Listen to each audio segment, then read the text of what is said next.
Youth club والے بھائیوں کے ڈبل سٹینڈرڈس کے ایک اور ایگزامپل وہ یہ کہ یہ بھائی جب اپنے مطلب کی کوئی بات ہوگی تو کہیں گے کہ دیکھیں بردر یہ تو قرآن پاک میں آ گیا، یہ تو حدیث میں آ گیا، اب آپ حدیث کو نہیں مانتے، آپ قرآن پاک کی آیت کو نہیں مانتے، یہ اس طرح کی باتیں شروع کر دیں گے۔ لیکن مثال کے طور پر جب آپ انہیں کہیں گے کہ بھائی ہم اس چیز کے کانٹیکسٹ کو بھی دیکھیں گے، اس چیز کو سمجھیں گے کہ وہ چیز کیسے بیان ہوئی ہے، اس کی پوری ایک کہہ لیں میتھڈالوجی کو دیکھیں گے، تو تب یہ آپ کو کہیں گے کہ نہیں یہ دیکھیں جو سیدھا سیدھا لکھا ہوا ہے، تو آپ نے اس میں سے کیا نکالنا ہے، یہ سیدھا سیدھا لکھا ہوا ہے۔ لیکن وہی سیدھا سیدھا لکھا ہوا جب ان کے اپنے اگینسٹ جاتا ہوگا تو پھر یہ فوراً ہی اس چیز میں چلے جائیں گے کہ نہیں ہمیں اس کا سیاق و سباق دیکھنا پڑے گا، ہمیں اس کا کانٹیکسٹ دیکھنا پڑے گا، ہمیں دیکھنا پڑے گا کہ ترجمہ صحیح ہوا ہے یا نہیں، ہمیں یہ دیکھنا پڑے گا کہ پورے دین کا مزاج کیا ہے، اس طرح کی باتیں اپنے بارے شروع کر دیں گے۔ مثال کے طور پر امام احمد رضا خان نے ایک آیت اس کا میں ریفرنس دے دیتا ہوں جس میں یہ ہے کہ یا ایھا النبی انا ارسلناک شاہدا ومبشرا ونذیرا، تو اس میں انہوں نے یا ایھا النبی کا ترجمہ جو ہے وہ یہ کر دیا ہے کہ اے غیب کی خبریں بتانے والے نبی۔ اب حالانکہ یہ سیدھا لکھا ہوا ہے کہ اے نبی،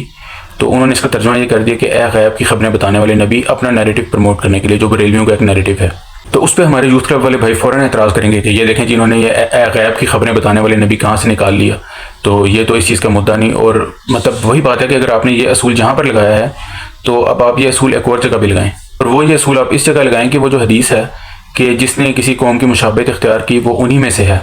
تو اب آپ لوگ یہ جو پینٹیں شرٹیں پہن کے آ جاتے ہیں، پی کیپس پہن کر آ جاتے ہیں، بائکوں پہ پھرتے ہیں، تو آپ بالکل ویسٹرن کلچر کو، ویسٹرن ڈیزائن کو، سو کالڈ یہودیوں، عیسائیوں اور ایتھسٹ کو فالو کرتے ہیں۔ لیکن اب یہ بات چونکہ ان کو ہٹ کر رہی ہے، ان کے اگینسٹ جا رہی ہے، تو یہاں پر آپ کہیں گے نہیں نہیں بردر اس حدیث کا یہ مطلب نہیں، اس کا یہ مطلب ہے کہ ہمیں ان کے عقائد میں، ان کے اعمال میں ان کے ساتھ نہیں ہونا چاہیے، ان کے حلیے کی تو کوئی بات نہیں ہوتی، وہ تو ہر ملک کا اپنا کلچر ہوتا ہے۔ یعنی کہ اس بات میں وہ فوراً ہی انڈرسٹینڈنگ میں اور عقائد اور اعمال میں چلے جائیں گے۔ تو پھر ان سے اپنے یوتھ کلب والے بھائیوں سے یہ سوال بھی بنے گا کہ بردر اس حدیث میں یہ کہاں پر لکھا ہوا ہے کہ جو عقائد اور اعمال میں کسی قوم کی مشابہت اختیار کرے؟ یہ بھی تو آپ نے اپنی طرف سے ڈال دیا، جیسے امام احمد رضا خان نے یا ایھا النبی کے ترجمے میں اے نبی،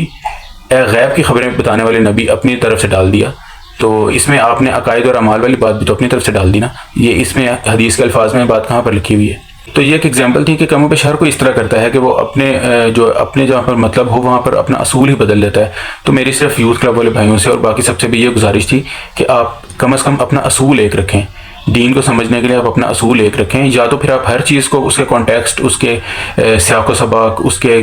دین کے مزاج میں پورا رکھ کر، اس کو سمجھ کر، اس کو آج کے حالات میں اپلائی کر دیکھ لیں۔ یہ نہیں کہ جو قرآن پاک کی آیت یا حدیث ڈائریکٹلی آپ کے اگینسٹ جاتی ہو، یعنی کہ اس کے جو مطالب ہیں وہ ڈائریکٹلی ایسا لگتا ہو کہ آپ کے اگینسٹ جا رہے ہیں، وہاں پر آپ اس کا کانٹیکسٹ دیکھنا شروع کر دیں اور اس کی ڈیٹیلز دیکھنا شروع کر دیں۔ لیکن جہاں پر وہ کسی دوسرے کے اگینسٹ جا رہی ہو وہاں پر آپ اس کو ایگزیکٹلی ویسا ہی لے لیں، اس کو نہ آپ کو اس کا ترجمہ ری چیک کرنے کی ضرورت پیش آئے، نہ آپ کو اس کی ڈیٹیلز دیکھنے کی ضرورت پیش آئے، نہ آپ کو اس کو آج کے حالات میں اپلائی کرنے کی ضرورت پیش آئے۔ تو گزارش یہی ہے کہ اپنے سٹینڈرڈز جو ہیں وہ دین کے معاملے میں ایک رکھیں اور لوگوں کا سانس جو ہے وہ تنگ نہ کیا کریں آیتیں اور حدیثیں سنا کر۔